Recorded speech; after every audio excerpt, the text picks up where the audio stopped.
Welcome to the Sharkpreneur podcast with Kevin Harrington and Seth Greene. Kevin Harrington is the inventor of the infomercial, one of the original sharks from the hit TV show Shark Tank, and has generated over $5 billion in TV and digital direct response sales. Seth Greene is the world's first trusted authority on cutting-edge direct response marketing, a best-selling author, and the only 3-time Marketer of the Year nominee. On the podcast, Kevin and Seth interview sharkpreneurs who share straight talk on what it takes to explode your business. Why do so many businesses struggle while others seem to explode overnight? Do you wish you had the secret to this type of exponential growth? Now, I've scaled more than 20 businesses to over $100 million, and it's not just luck. In my new book with Mark Tim, Mentor to Millions, you'll learn the repeatable framework I use in all my business ventures for massive success. Order at kevinmentor.com and get over $1,000 in bonuses. Head to kevinmentor.com. Welcome to the Sharkpreneur podcast. This is Seth Greene. Today I've got the good fortune to be interviewing Jeff Chatterton. He is one of the world's leading crisis communicators who's helped clients in various industries across 6 continents. A former award-winning journalist, Chatterton is the CEO of Checkmate Public Affairs and provides strategic counsel and advice to business leaders. Jeff is one of the co-authors of the international best-selling book, Leaders Under Fire, the CEO's Survival Guide to Navigating Corporate Crisis. Jeff, thanks so much for joining us. It's awesome. It's a real pleasure. All right, so let's go back in time a little bit. How did you become a world's leading crisis communicator? The standard joke in crisis communications is, how did you get into crisis communications? And the answer is by accident. I was a political hack. I ended up being the guy on the ground in the middle of Canada's largest environmental disaster, and ended up doing more and more work in terms of environmental rehab and more and more issues management stuff. 9/11 happened, the world changed, and 20 years later, 6 continents and tons of awesome clients later, I'm still here. Awesome. So what are you finding are some of the biggest mistakes companies and executives are making when it comes to handling their communications? The biggest mistake that I see time and time again are companies that are responding far too slowly, using outdated communication tactics and methods, answering the facts and not the real issues around why it is that they're in a problem in the first place.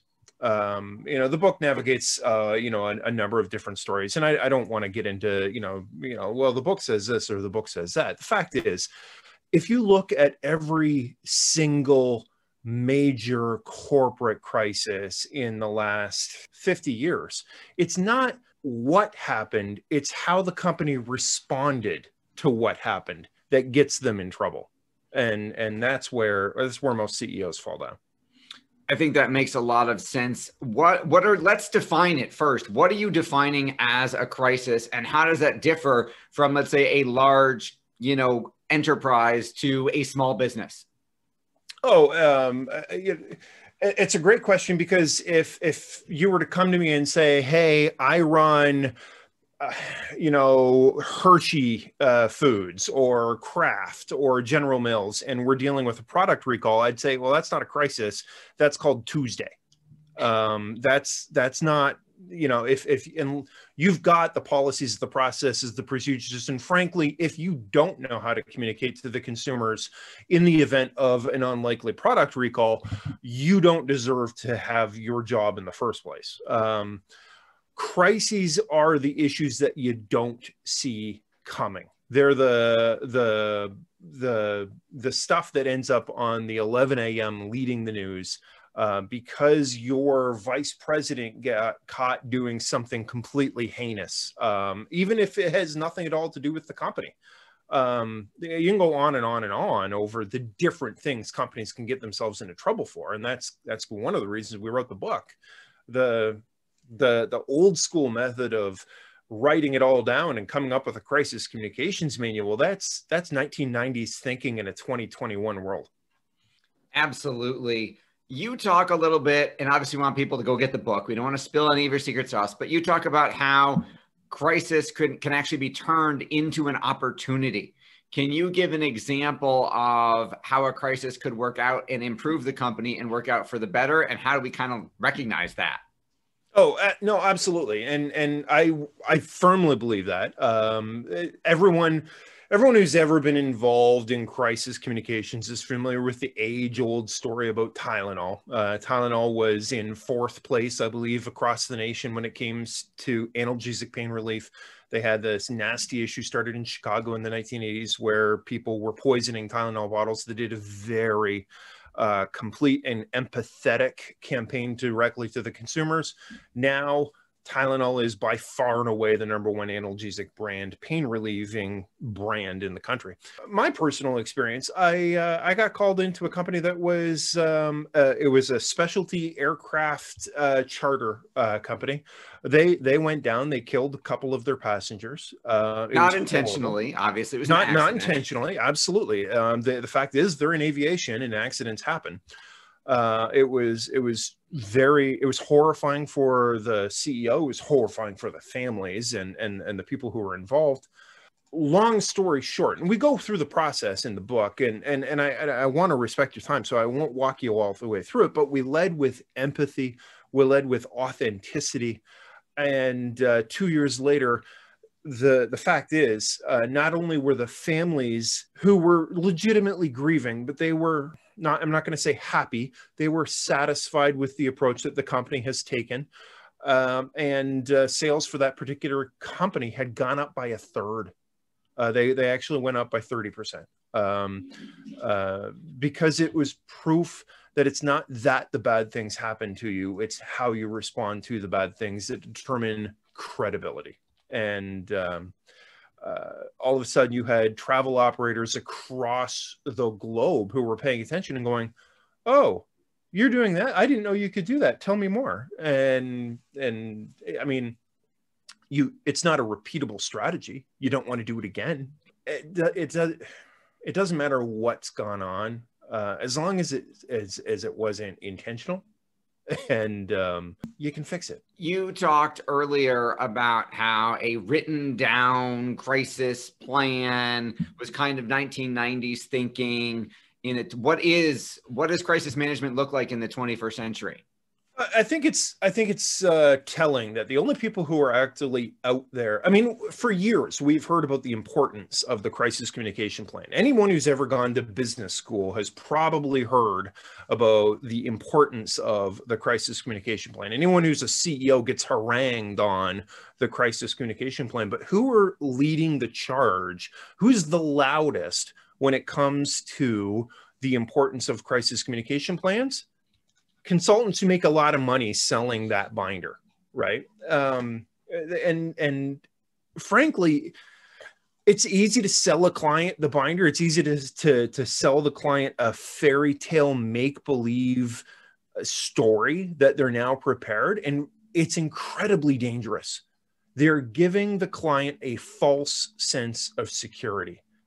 You can't do that. There isn't a single crisis communication plan on earth that anyone has ever shown me that was able to predict 2020. That is a massive economic disruptive and game changer. Not a single crisis plan mentioned it. So how do you react to that? You have to make it up, and you have to be able to pivot and understand that we're dealing with humans here. We're dealing with emotions. We're dealing with ooey, sticky, gooey balls of humanity, not facts, not data. All of those things, those aren't gonna save your day. It's how you deal with people. I like that you bring it back to, it is all about people and what's going on with them and their perceptions. How do you manage, how has your position and your changed in the 21st century, not just because of the pandemic, but obviously because of the proliferation of smartphones and social media? Well, yeah, it used to be you could get away with stuff. Really, quite frankly, that was it. I mean, let's be real. I look back at my teenage years and I shudder to think about what would have happened if YouTube and camera phones were as prevalent as they are today.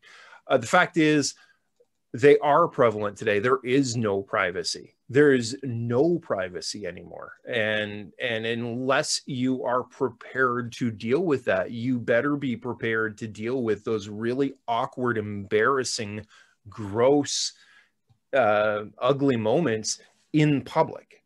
And so it's one thing to say, well, we don't have awkward, embarrassing, gross public moments.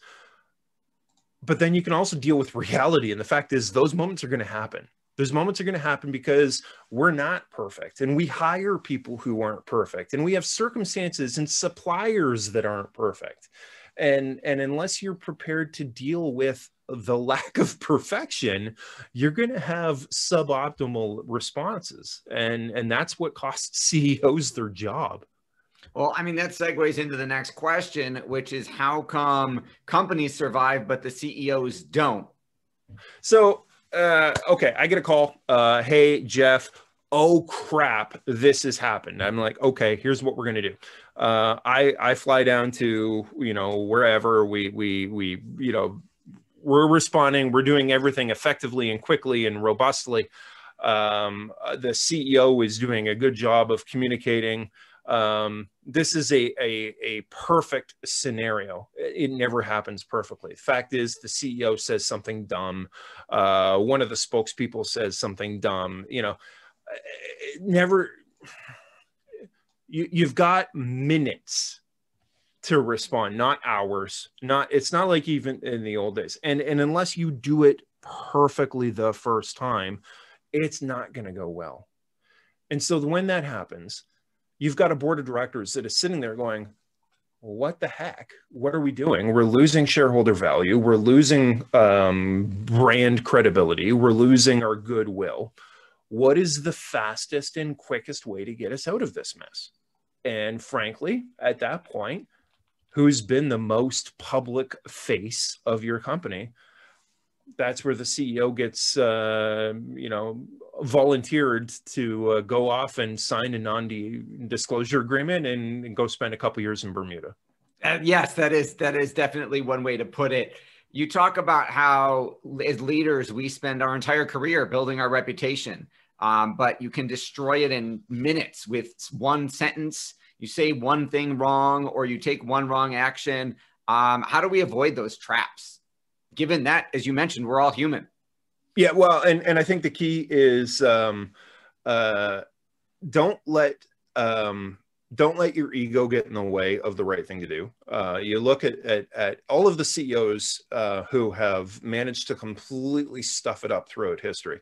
Travis Kalanick at Uber. And that's just had the McDonald's CEO have some significant issues. Yeah, you can go on and on and on. And I shouldn't single out Travis. Every CEO has had issues at one point or another. The issue there is that they're letting ego in the way, and frankly, they're trying to do it on their own. And you can't do it on your own. You need a reasoned voice. You need someone to sit down, put their hand on your figurative shoulder, if not literally, if via a very close and intimate phone call, to say, Bob, I understand you want to say this right now. Let's take a deep breath and think about this. Let's try this instead, right? Just calm a bit. Okay, now we've got this going on.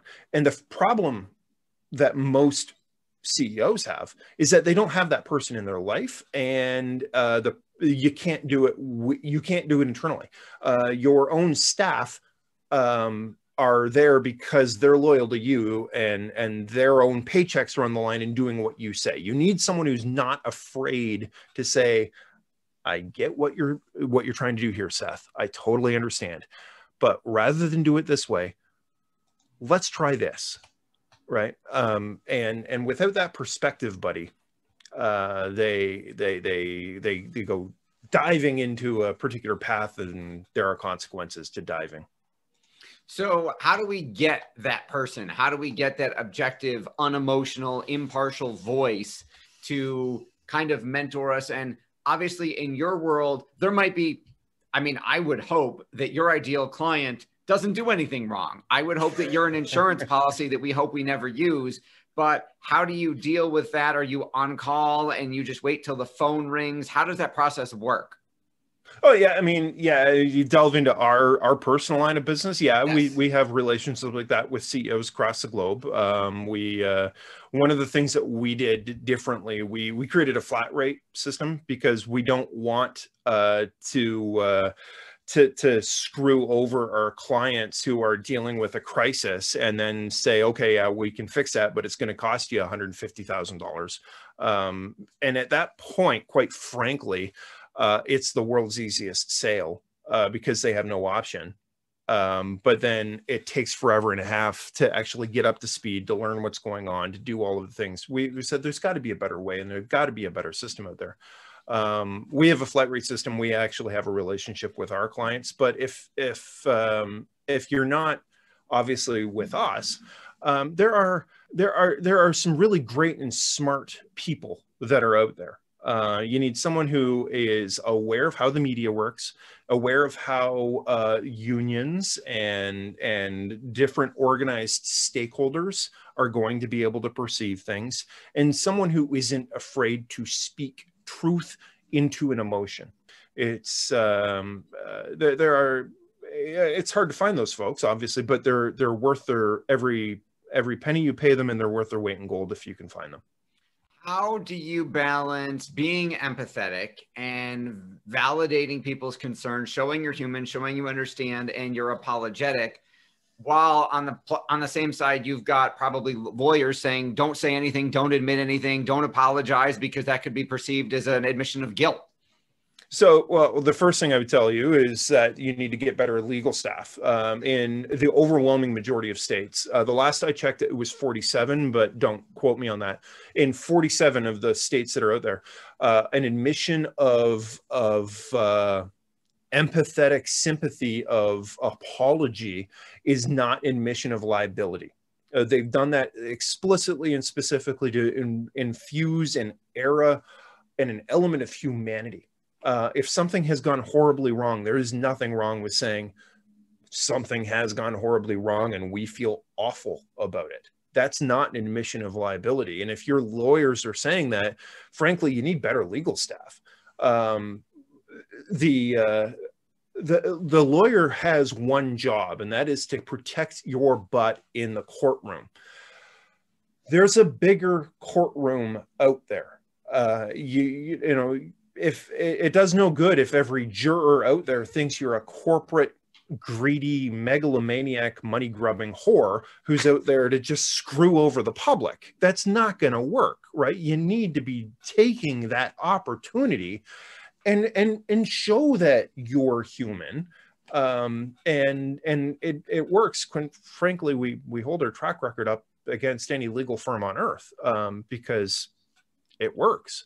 There are times when you don't want to say anything because, frankly, you are guilty. In that case, okay, let's work together and try to figure out what you can say, because at that point you're trying to prevent jail time, or you're trying to reduce the cost of the civil exposure.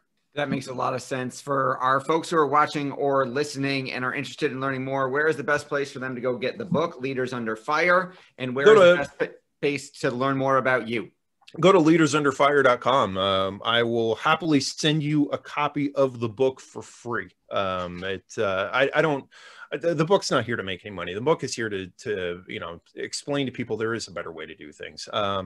The only thing, the book is free. The only thing I can ask for is a few bucks to pay for shipping and handling. But go to leadersunderfire.com. It'll take you to a landing page on my corporate website.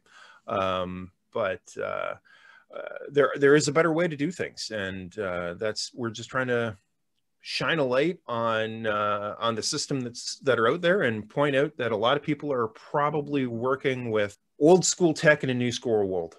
Fair enough. Well, this has been Seth Greene for Sharkpreneur with Jeff Chatterton of Checkmate Public Affairs and Leaders Under Fire. Go get the book at leadersunderfire.com. Jeff, thank you so much for joining us. Thanks, Seth. Thanks, everybody, for watching or listening. We'll see you next time. Do you need money to fund your idea, product, or service?